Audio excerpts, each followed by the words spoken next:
Okay, the topic of this workshop is called Being Clean, Living Dirty. And our first speaker is Butch E.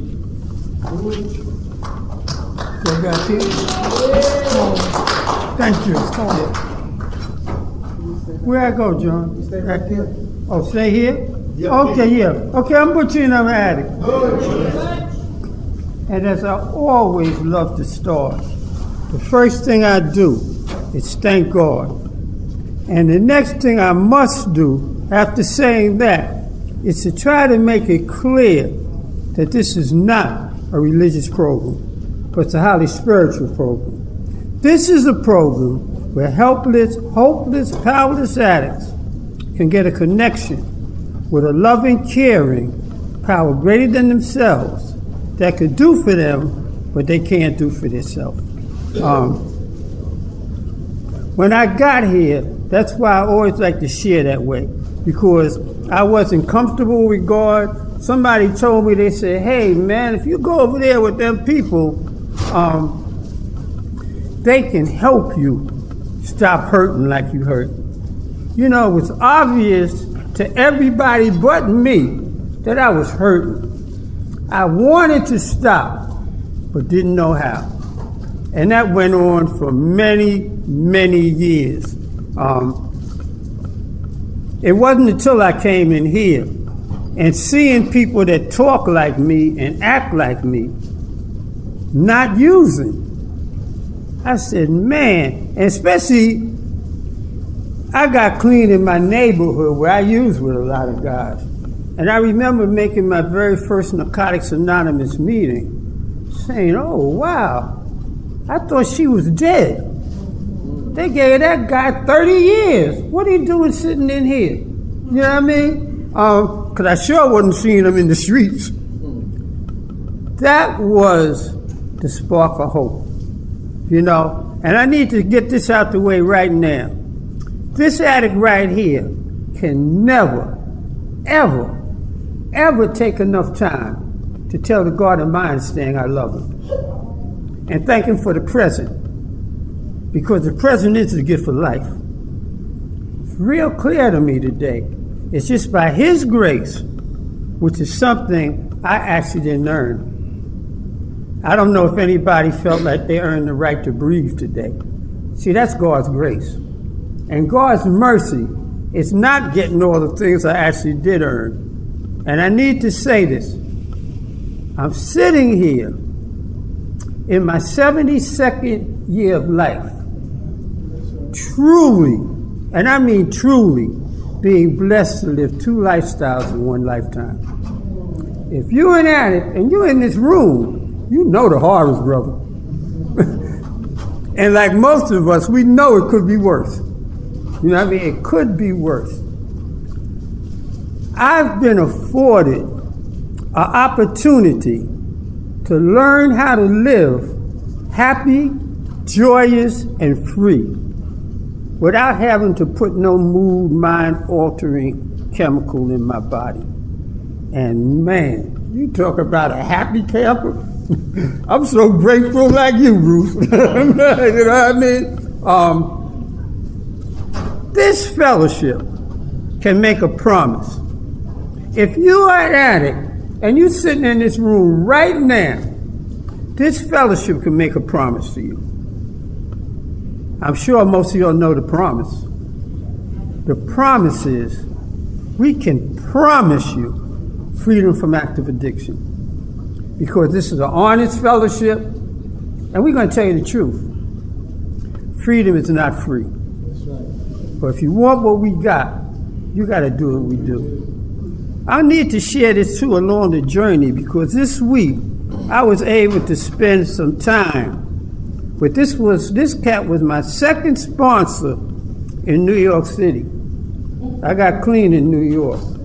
And you know, I remember, you know, when you first come in here, you just happy being clean, you don't know what's really going on, man.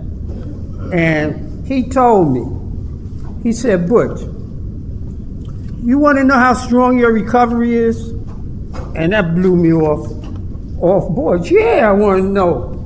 how strong my recovery is. And he said, Butch, just don't never test it. You know, and that blew me away. And we were working together in New York. You know what I mean? Since that time, we are both retired from the same job. And we both down here in Atlanta living. You know what I mean? He has a little more time than me. But that's how that went. I got a brother up there, too, that I need to mention. He used to share something that I used to love to hear. If you're counting your clean time, welcome. If you're not counting your clean time, welcome. If you're lying about your clean time, welcome. We're going to tell each and every one of you to keep coming back, because the whole idea about this fellowship is to thyself be true. You know, you could fool me, lie to me, tell me the truth or whatever, but you're the one that's going to feel it. I had another sponsor that guided me through the steps in New York. And this guy said, listen, man, he was one of them no nonsense, no playing dudes. You know what I mean? He said, if you want me to sponsor you, Butch, and I would gladly do it, because I feel I'll probably get more out of it than you. He said, man, I'm going to tell you, there's no shortcuts in Narcotics Anonymous. If you ever sold drugs or used drugs out there in the street, you know what happened when you come short. You're only shortcutting your own recovery. He said, Butch, I've been blessed to be able to have somebody take the time out for me to teach me the 12 steps and the spiritual principles, how to practice them in all my affairs. He said, if you're willing to do it, I'm willing to help you. But please, don't waste my time. You know what I mean? And me and this gentleman embarked on a journey. And it's been a wonderful journey. I got a sponsor down here now. He's no longer my sponsor. But we sat down and did the 12 steps. You know, he mentioned this to me way back, Tanya, but I didn't pay it too much mind. You know, he said, listen, Butch, watch your denial. Denial? Yeah, he said, I'm going to give you a little more in this denial. Denial is, don't even know I'm always lying. Now, in this fellowship, this is an honest fellowship. We're going to ask you to tell the truth. If you're in denial, you don't know the truth from the lie. You understand? And that's why when I heard this topic, I said, oh, man. You know what I mean? In this honest fellowship, trying my best to be honest, tell the truth. The way this gentleman took me through this NA literature was to show me in the literature what it says on how to stay clean a day at a time. And it was doing pretty good. You know, I was doing pretty good. And man, when I think about it, when I'm in denial, I'm lying to everybody, me and everybody around me. You know what I mean? But before I even got there, I had to do that first step, which lets me know about honesty. You know what I mean? That's the step where I learned honesty. And learned, man, honesty can be very painful. But that's what makes this recovery possible, by telling the truth. Because if I'm going to lie, what do you think I'm going to get back? Nothing else but lies. So I need to be honest to get the help. And I need to, from my first step, to ask for help. When I ask for help, help becomes available. You know, and then I realized the unmanageability part. Whoa, that was a deep one for me. Unmanageability, I was very unmanageable with my life. There's inside unmanageability, you know what I mean, that some people don't see. A lot of them seen that outside unmanageability. So I had to understand those things.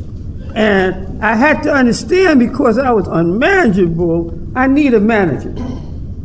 The second step helped me, didn't tell me what to believe in, but it helped me to get a belief system. It helped me to get a relationship, because the second step talks about getting a relationship with a power greater than yourself that can help you.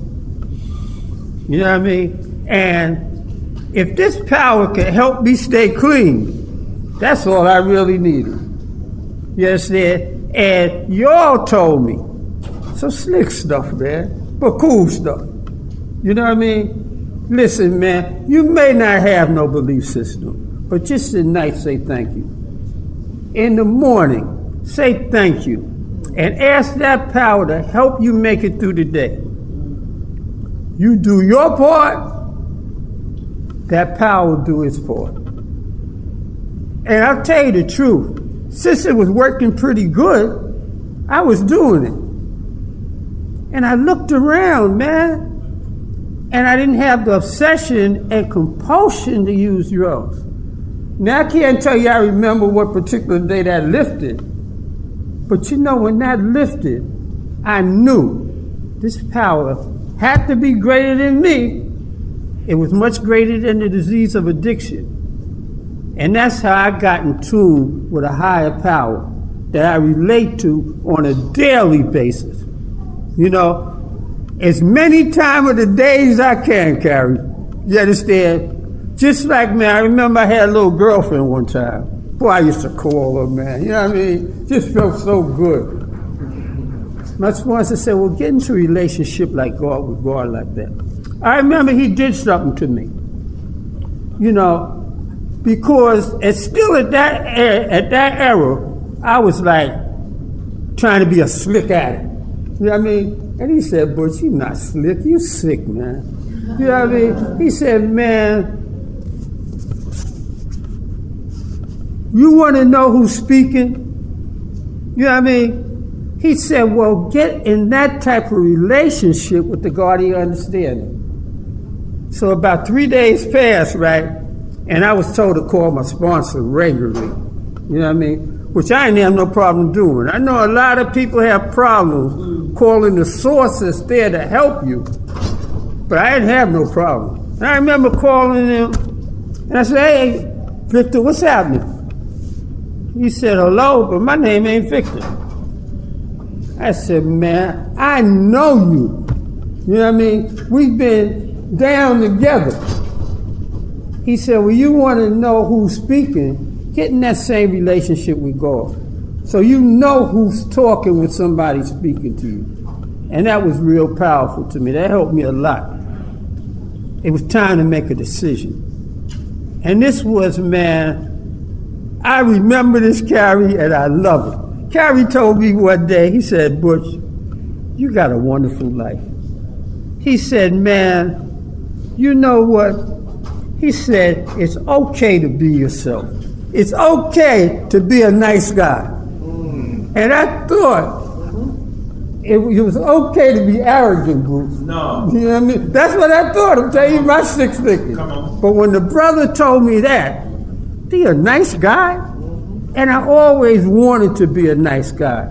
You know what I mean? Being a nice guy was showing softness. You know what I mean? Most people like to take off nice guys. You know what I mean? That's who they try to be. Yes, sir. But now that I had a God in my life, because I made the decision to turn my will and my life over to the God of my understanding. I didn't know it entailed all it did, Brenda. I didn't know that when I said it. But that's what it entails. And every time I'm getting ready to go on a Butch journey, I remember, Butch, you made a decision to turn your will and your life over to the care of God. That's not nowhere near the 11th step. But the decision is to be spiritual, to ask God, God, how would you like for me to deal with this situation when I don't know? And not be arrogant, and when God gives me the answer, God, you talking to me? Yes, and I was quick to run back to that one. But nah, man. And it helped me along the journey. Now this is where I want to get to this step, because this is the step that brought out the difference between today and how I was living. Okay, let's talk about a fourth step. I hope everybody did one. If you don't, look forward to it. A fourth step is one of the most loving things you can do for yourself. You know, I thought that was at the time when the boogaboos were going to hop out, man, and, you know, all the stuff I did. And I remember my sponsor coasting me along the journey. And he said, Butch, you already did this, though. Why are you so uptight about it? It's already been done. Come on. We want you to look at these things, man, to help you be a better person. Now, here is the purpose of a fourth step. The purpose of a searching, fearless moral inventory is to sort through the confusions and contradictions of our lives so that we can find out who we really are. We are starting a new way of life and need to get rid of the burdens and traps that controlled us and prevented our growth. And man, I wanted to grow. You know, like I started seeing role models of men, man, like I would like to be. You know, I could see a smile on their face. They wasn't walking around like everything was doom and gloom, man. You know, I seen them, man, the peace and maturity. You know, man, I wish some of y'all knew me back in the day. You know, I started saying thank you. You know, hello, you know, how you doing? Taking true concern about other people. Now, here's something else I need to add to this before I move on. Some of us make the mistake of approaching the step as if it's a confession of how horrible we are, what a bad person we have been. In this new way of life, a new binge of emotions, sorrow, can be dangerous. This is not the purpose of a fourth step. We are trying to free ourselves, living in old, useless patterns. We take the fourth step to grow and gain strength and insight. We may approach this step in a number of ways, and it tells you a number of ways to approach it. But it says writing a thorough and honest inventory seemed impossible. It was, as long as we were operating on our own power. We take a few quiet moments before writing and ask for the strength to be fearless and thorough. So, man, I started that relationship I talked about in the second step with the God of my understanding. And evidence, Wallace. You know, the evidence is real simple. Every time I tried living the program, man, I was happy. A lot of times joyous and free. But when I did Butch Anonymous, oh my God, here I go again. Here I go again. And that happiness seems a lot more to me than before. Here's what I'm going to hit, and this is going to shock you all. Here's what I'm going to hit, and then I'm going to, one of the things, man, because I learned through this process, pain, man. Pain is a heck of a motivator. You know what I mean? I became a punk for pain, man. I don't like hurting. I really don't. I started learning how to be honest and tell the truth a lot more. You know what I mean? Another big one for me was, I started trying to tell the truth to the best of my ability. But back in that denial, I've been in a relationship, I don't even know how many years. That's how long it's been. You know what I mean? In denial. Doing what I think I need to do for the relationship. Not getting nothing back, but continue giving and giving. I realized, and I'm talking, I say a long time, I'm talking over 30 or maybe 40 something years, man. You know, like, man, this just ain't working. Why am I keep beating my head up against the wall? Let me get honest with myself about these situations. And I work hard at doing it, man. You know what I mean? And in doing so, it's helped me in all other areas of my life. You know, this is how this thing works. This is a perfect program for imperfect people like us. And it teaches us, man, it's okay to make mistakes. It's okay to be all right. But Butch, don't get no baseball bats no more. You know, take a feather and go ahead and try to continue on your journey. I've been blessed. I have quite a few sponsees, you know, men that I'd be honest with, telling them the truth, you know, and quite a few of them, in an odd sort of way, been telling me the truth. Denial again, Myra. Not listening to what other people are telling me when they have my best interests at heart. So, man, this is like a new awakening in me. You know, we talk about we go new horizons, man. You know, this is what's going on in my life. I'm not as well as I used to be. You know what I mean? I'm that addict, man. Used to run, because I live in Atlanta, close to Atlanta, man. Run back and forth, man. Run to the west end, come on back up. Go to the east end, come on back up. Go to Midtown. You know, people that know me know I'm telling the truth there. I used to do all that stuff, man. Health-wise, I can't do these things no more. You know, and I need to publicize this too. I'm not the only one. The fellowship is seeing it. I believe in this fellowship.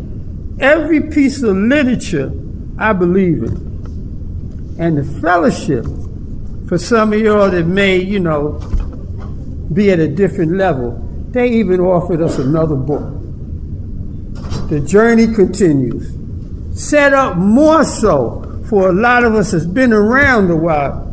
You know what I mean? And man, I was in denial with that.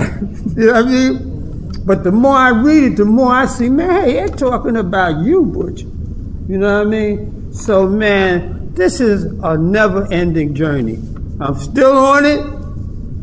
There's only one way I'm going to get off, is when my higher power tells me, Butch, I got something else for you to do.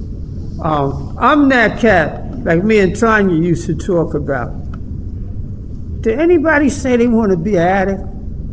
I was that dude that never, until about the last 24 years, and if I don't do nothing stupid, in May, I'll be blessed to not use no drugs in 25 years. You know what I mean?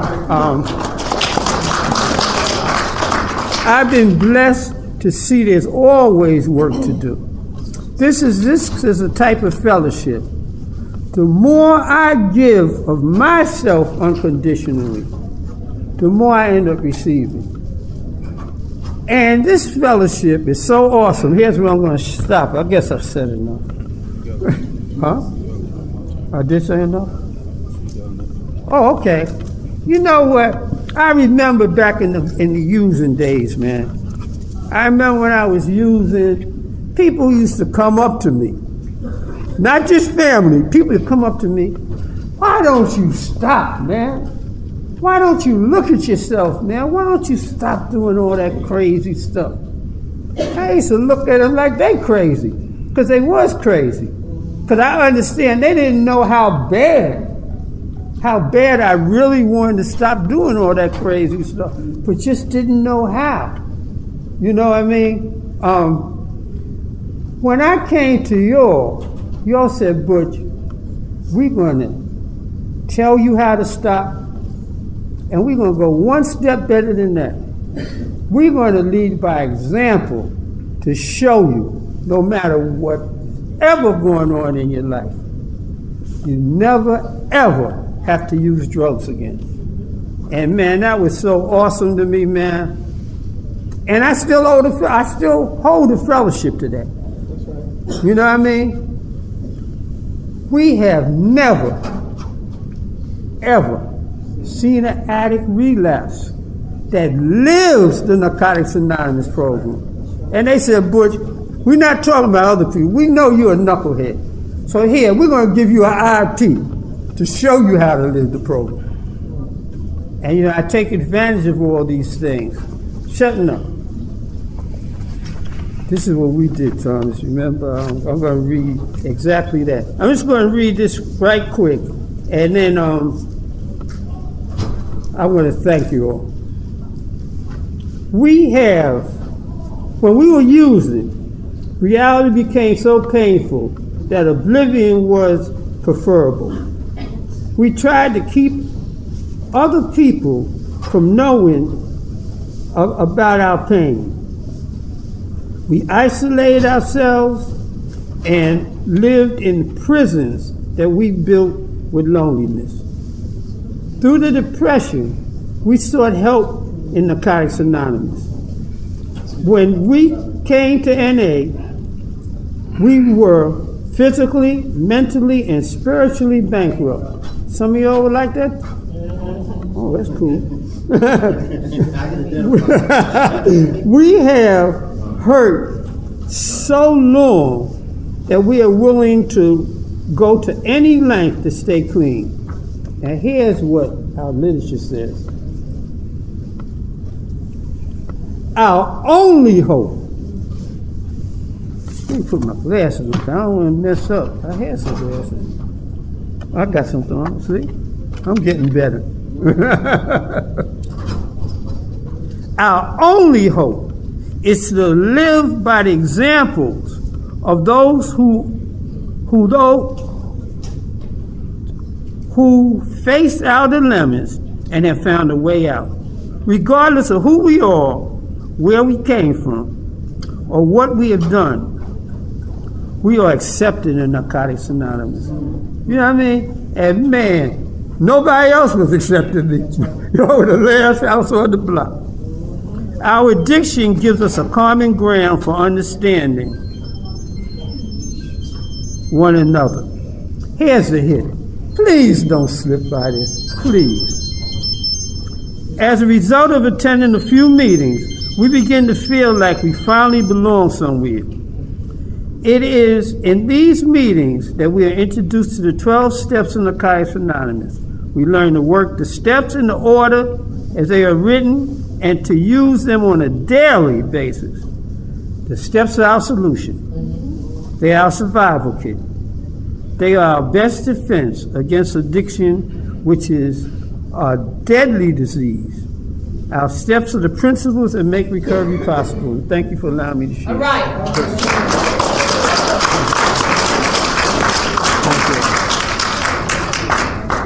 Thank you, Butchie. Our next speaker is Jacqueline J. All right. Yes.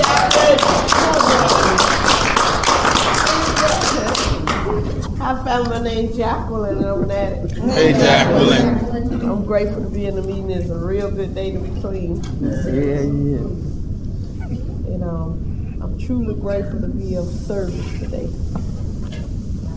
You know, I said one of my desires is to wake up one morning and just say, God, how can I serve you today with nothing else about after that?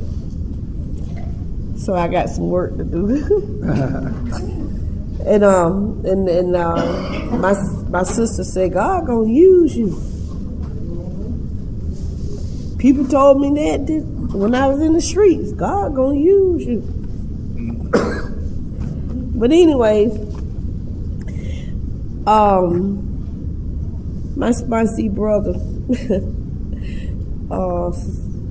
put me out here, throwed me up on the bus, so to speak, and said, yeah, you gonna be speaking at the convention. I told somebody that you gonna be talking. I said, well, okay, what's the topic? Well, I'm going to tell you right now, I gave her a little bit of your background. Yes, sir. I said, what's the topic? Well, I'm going to tell you, I gave her a little bit of your background. So I hadn't talked to my sponsor. But I believe that it's an inside job. And I know it is today. You know, because the topic was being clean and living dirty. Yes, sir. Come on. So I try to stick with the topic if I can get this stuff on out. My clean date is April the 29th, 97. I just got out of prison June the 2nd, 2014. God bless you. So I'm glad to be free from prison.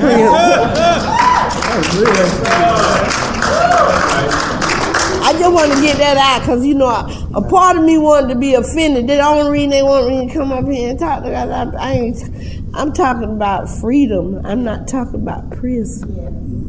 Because thank God for H&I. I love y'all. Yes, sir. I didn't have to go to prison and use. I didn't have to take the 15 years and use. You know, even if family members didn't show up in the 6 years, 7 months, and 2 days I didn't have to use. And I'm just telling you about current, because when I went to prison, I had 10 years clean. When I come out of prison, I'm finna get ready to celebrate 18 years clean. So I don't know I heard him talk about this man-made prison out here, and a lot of people use even out here, and they ain't seen no bars and chains, no handcuffs, and none of that stuff, and nobody get beat down. But I was able to see all that and still did not use. Did it hurt? Yeah.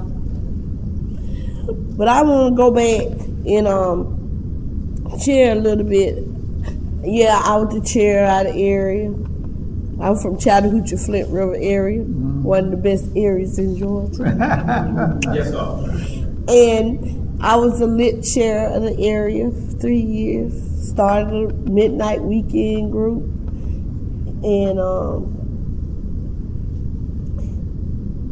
And I had been on this journey of recovery after getting out of prison before in 97. And pretty much focused on what I wanted. And I thank God for the opportunity to stay focused on what I needed to stay focused on, because I didn't know all this stuff was arriving on my journey. In other words, I lived in the house by myself. I had cut off the ankle. Well, I didn't cut the ankle monitor. I had permission to get the ankle monitor cut off 120 days after I got out of 97. And I was just off to the races on the hype of recovery. I was going to meet. I don't know nothing about 90 meetings in 90 days. I went to a meeting every day until the days changed over to another day, and that was my story. I didn't do 90 meetings in 90 days. I went to a meeting every day. I got high every day, so I went to a meeting every day. And I was able to say that for years and years and years. Sometimes 2 day meetings a day, 3 day meetings a day. To the point my mom said, you got to go to another meeting? But my first 3 years, man, we had buffets and balloons and everything else. After 3 years, family members started disappearing, and then the buffets started getting shorter. You still got to go to those meetings. Well, nevertheless, that just is some of the good parts about recovery. You can have your birthday how you want it. But in Chattahoochee Flint Road, we like to eat. We eat all the time. But anyways, after being around a while, I ended up meeting at the time with my friend at first. And then he came my old man. Didn't know he didn't like my dog. Well, I had a Monday man, Tuesday man, Wednesday man, Thursday man. I need to go ahead on and get honest because I always had financial insecurities about a lot of stuff. So I had a light bill man, a gas bill man, a water bill man, and all that. All that stuff came out in my fourth step. My financial insecurities, my sexual behaviors, and a lot of stuff. I could sit in the circle and count 7 victims. But they showed with my boyfriend. And I was cool with that. And to the point they would say, come on over here, let's get away from her. The people that trust me in the rooms. But they still told me keep coming back. They never said get out. And at the time I had a sponsor. She was, I celebrated 3 birthdays every year for 3 years. AA, CA, NA. I had 3 home groups. And one time she told me, listen, you got 1 house you live in, you might have 1 church home, and you live in 1 house, you need to get somewhere and settle down. And that's the only reason that I found necessary to change sponsor. And I needed somebody to guide me in the basic text. She brought me from the big book of Alcoholics Anonymous because she was in CA. And I went searching for another sponsor, and I've been had the same sponsor for 13 years. And the only problem is, when they had a problem with it, that he was a male. And I brought that to his attention. I said, well, and the only difference between my sponsor that I had then and the sponsor that I had now was they was a different gender. And my sponsor told me, this is a spiritual program, not a gender program. And I was off to the races. And that's what I went back and told him, what my sponsor said. My sponsor said, this is a spiritual program, not a gender program. If you spiritually fit, you can help anybody. And I locked and loaded. I ain't found a necessary change sponsor since. But I had all this other stuff going on in my head. You know, you got women issues and men issues. Pain is pain and joy is joy. And all these feelings, it don't have a gender connected to it. In the areas that I couldn't share, I had a network of people from the 3 years that I already had been clean that I hadn't felt comfortable to talk to my sponsor about, my new sponsor. So I still utilize my old sponsor. And then I talked to my sponsor about it. He said, what makes me your sponsor? Because you say I'm your sponsor. What you do from that point in building a relationship with your sponsor is totally up to you. So I started breaking down and sharing some stuff. At that time, I was already in a relationship. So I thought. And I caught my husband 1 week out of the penitentiary. I said, I got fresh meat. Yeah. But nevertheless, I had everything else that went with it too. I went when he sold his first 50 until he picked up his first key. And they told me if the dope don't get you, the lifestyle will. You know, it's just something about folk going from selling nicks and dimes to the up. They forget, and then you become the lesser person. And I said, I need to get out there relationship because it came real sick.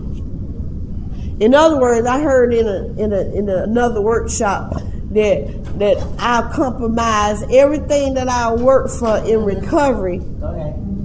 Come on. To stay in this relationship, thinking and hoping and wishing that it would change. That he sees something in me that would change. You know, I started justifying it by attraction rather than promotion. He wasn't going for that because he was in the hype of getting his paper. You know, money over bitches kind of thing. But nevertheless, I stayed in the relationship and I talked about it to my sponsor, and now I even owe a financial mean. I paid half of it back, but I still owe today $300. And and the disease said, don't call, because he gonna talk about them $300. I ain't heard it yet. But in my heart, my grandma used to say stuff like that. You know who you owe, and you know who owe you. So I know that's coming. And I'm willing. It ain't no big deal. It's just I got stuff to get in order. And anyways, I need to get that out. But anyways, I left going to prison April the 28th at Metro State Prison. April the 29th, I turned 11 years clean. On my clean date. I'm like, I couldn't blame it on the dope, because I ain't did no dope in 11 years. And to look around and see the insanity of people that done use dope, still on dope, going to the mental health doctor, and I'm the only, it's like you the only one in the room clean. And that shit was crazy. But I still found some recovery. And that's the good part about it. If I come in the room looking for whatever, I can find it. But if I come in the room looking for recovery, I can find it too. Yes, sir. And when I went to prison, I found recovery too. But only different in prison is that you sign up for prison on the roster to go to a meeting, and if you miss so many meetings, you get kicked off the roster, and then tell them when you gonna get back on the roster. And you didn't get but one meeting a week. Yeah, out here we said 1 week make 1 week, but I tried to absorb everything I could when it came to something spiritual. So I had to incorporate a lot of stuff in my life to hold me down. Well, it ain't hold me down all the time, but it did what it did, because I come out clean. But I do know today that the program works when I work it. But it just took me back. It said relapse. Reserving a place in our program for a relapse, like pride, fear, procrastination, seem impossible barriers. And I remember the time when it happened, my husband came to me and we got married. He had a $16,000 wedding and everything. It was just beautiful. It was real beautiful. Never had. It was real beautiful. Outside. Only day in August that it didn't rain.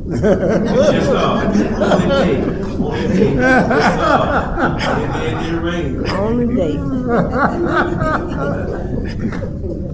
And he told me he had used. Well, we had made an agreement. Whoever used got to go. So I already knew if he used, you're going to have to go. Cause using was an option for me, and I had a backup system called NA. Come on. He hated y'all. They come on my house, I'm dropping 50 and see if they can stand it. He used to have conversations like this about my friend, and I said, I dare you.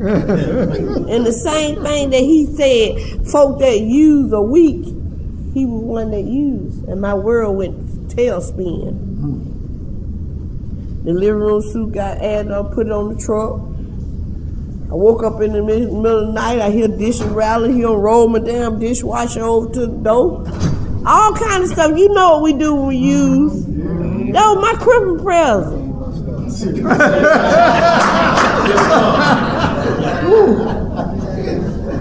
Everything I worked for this company called Covenant Woods for 9.5 years. Everything that I put on my wish list I got. Crystal. All kind of stuff. It went to. I was scared to go to work because I didn't know if I was going to come home with anything. Called the police. They said, well, here's yours. If he want to burn your car up, y'all car, he can. And that's how I ended up in Atlanta. I found a job in 3 days, lost the job. Never thought that this thing is so cunning, baffling, and powerful, and people don't talk about insidious.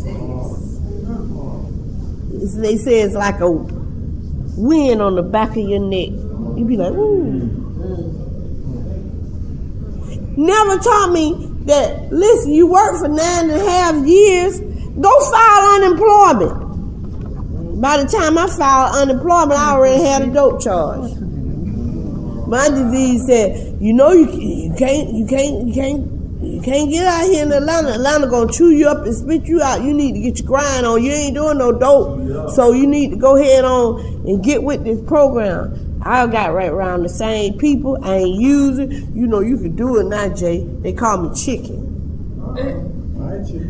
I should have really been a chicken. But I used to put a spin on them, just finger licking good. You know, we can just make everything be right. It's so wrong. My language starts changing. My walk starts changing. The dealing with the people and trying to. How you gonna tell them about recovery when you sitting up in a dope trap? And that's how my life was for a while. The fear. When I went to prison this time, I wasn't scared of doing time or getting time. My every waking moment was getting robbed and killed. Cause I wasn't on the street level no more. If y'all know what I'm talking about. Okay. So naturally, the pistol come with it. That's right. So when they found my pistol, it was already 1 in the chamber and 9 in the clip, cocked and loaded. So that was another charge by itself. And then I'm near a school zone. But the beauty part of it is I was rescued one more time. Yes, sir. Because I remember saying, I'm finna take this to another level.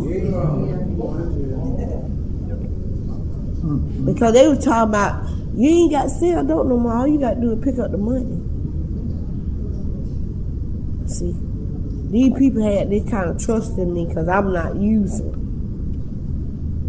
But nevertheless, most of those people are dead now. And I don't wish death on nobody. I don't wish, because they were deadly.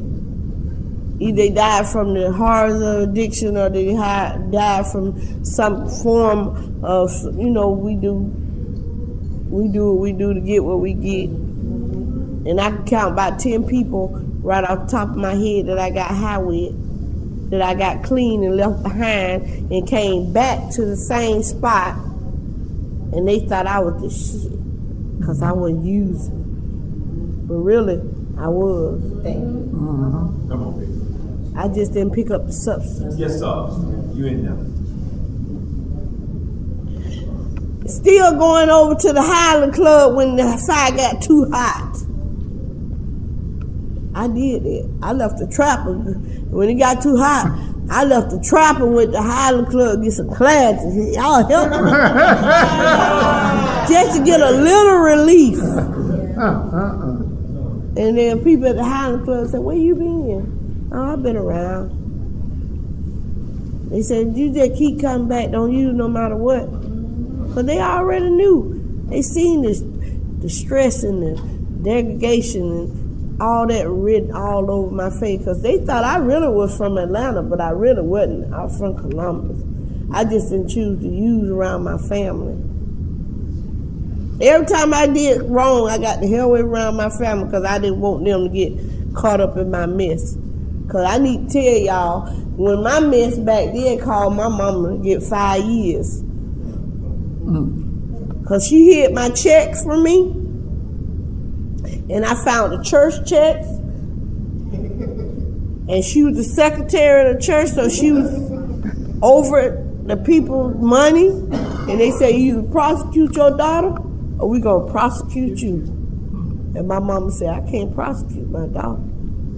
They said, we're gonna give you 5 years suspended on restitution. But I told my mama they were already looking for me. Go on, do what you got to do. They looked for me anyway. And she wouldn't do it. So they gave her 5 years. So when I got out of prison in 97, because that's what I went back to prison for. So I've been to prison about 3 times, y'all. Yes, sir. Every 13 years, it ain't finna happen no more.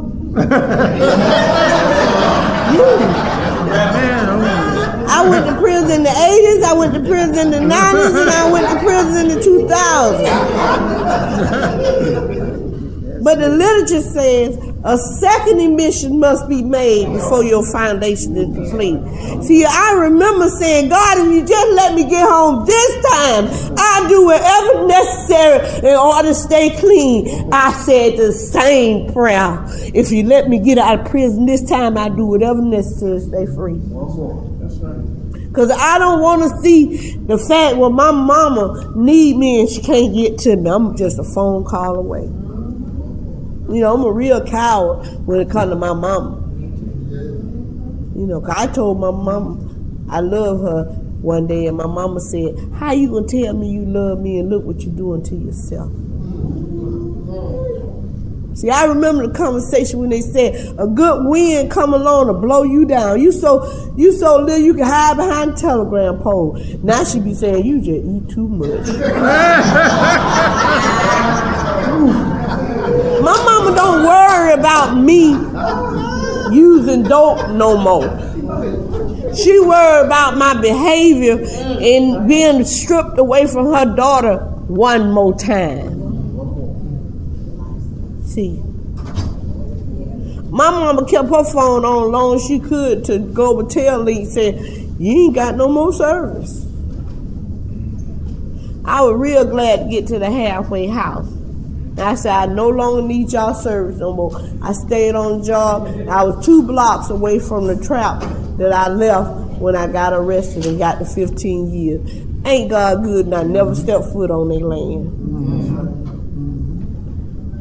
Test. I ain't testing it. I have nothing to do with Irving Street. I worked on Decatur Street and Hilliard Avenue. I got busted on Irving Street and Hilliard Avenue, and I went to work and I went back to the 4 facility.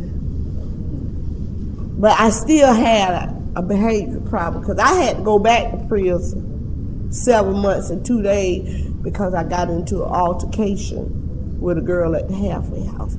I supposed to got out November 23rd, 2013, but due to my behavior and not want to change, we ended up getting an altercation and they sent me back to prison just to see one more time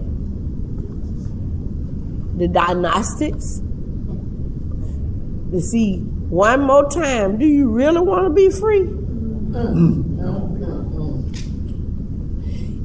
And I end up staying in the prison, and I got in the altercation in October, and I supposed to got out in November. That's how close it was. Got in prison, they gave me 6 months backup time, and 1 month before I was finna get out again, I got in an altercation again in prison. They said, due to your institutional conduct, we recant that. What the hell is recant? Me again, hoping and praying that these folks don't take my date. And they took it. Well, I gave it to them.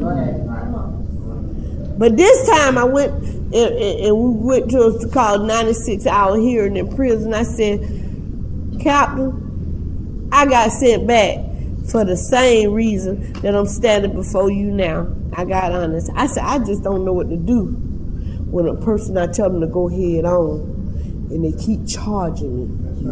See, I had a sister that got shot from behind. And I'm not going to turn my back on her. You might get me from the front, but you won't get me from the back. And I said, I ain't trying. I've been on the same detail the whole time, working free, up in the mountains, in the cold, with a windbreaker on. I'm trying to go home. That man said, I'm going to let you go home. See, the spirit meet the spirit. When you know you're telling the truth, people can feel you. And that man left me home to my mama, and that was June the 2nd, 2014. And I've been rolling ever since. People done said, you must have some of that dope money hid.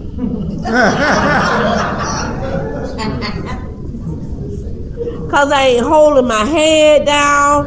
I'm still walking up in the meetings. God allowed me to get a 2014 car. You got to have some of that dope money here, cause you doing stuff we been out here there ain't nobody did. I said it ain't a me thing. Why can't it be a God thing? Ain't got no dope money here. And I told my sponsor about it. I said, well, here, y'all go out there to Nissan and y'all can get a car too. You might have a high interest rate. But you better pay the note. Do they gonna come get it?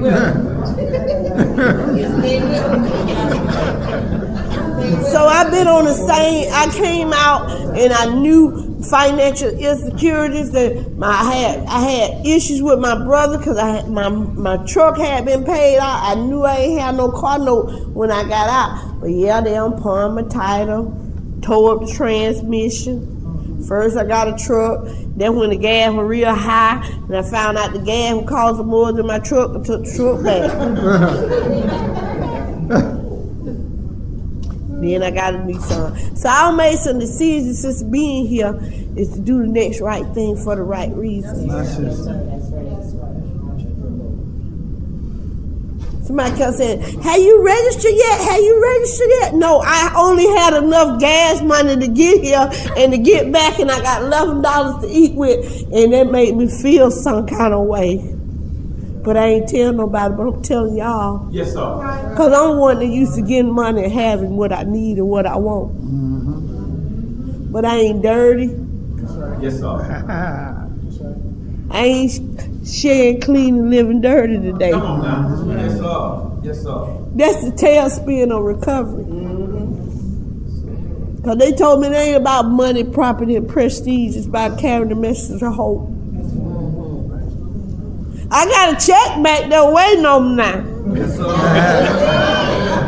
So God do for me what I couldn't do for myself. Cause I might have came to the convention and flushed. Ate down in the hotel. Cause I like hotels and marble floors and this linen suit. I had that shit before I got to prison. I just lost. I'm toned up. I just lost no weight. It come from working. And the joys and the pains, it just helped one. I done my job. So I ain't got to come here and lie to y'all like, everything peaches and cream. Because guess what?